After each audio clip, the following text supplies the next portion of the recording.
వైఎస్ఆర్ కడప జిల్లా ఒంటిమిట్ట శ్రీ కోదండరాముని బ్రహ్మోత్సవాల సందర్భంగా శ్రీ సీతారాముల కళ్యాణం అంగరంగ వైభవంగా జరిగింది.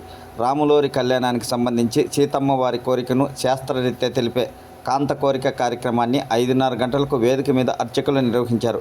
6 గంటలకు ఎదుర్కోలు ఉత్సవం చేశారు. సాయంత్రం 6:30 గంటలకు కంకణ భట్టర్ శ్రీ రాజేష్ కుమార్ ఆధ్వర్యంలో సీతారాముల కళ్యాణం ప్రారంభమైంది. ముందుగా భగవత్ విజ్ఞాపనం, సభ అనుజ్ఞ, లోక కళ్యాణం కోసం సంకల్పం చేశారు. కళ్యాణము పదార్థాలన్నీ భగవంతుని మయం చేసేందుకు పుణ్యాహవచనం నిర్వహించారు. రాములోరి వంశ స్వరూపాన్ని స్తుతించారు. అగ్ని ప్రతిష్టాపన తర్వాత సీతారాముల మీద జీలకర్ర బెల్లం ఉంచి శాస్త్రోక్తంగా కళ్యాణ వేడుక నిర్వహించారు.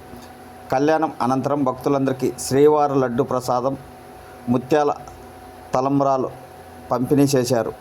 రాష్ట్రం నలుమూల నుండి భక్తులు పెద్ద సంఖ్యలో పాల్గొని సీతారాముల కళ్యాణం కనులారా తిలకించారు.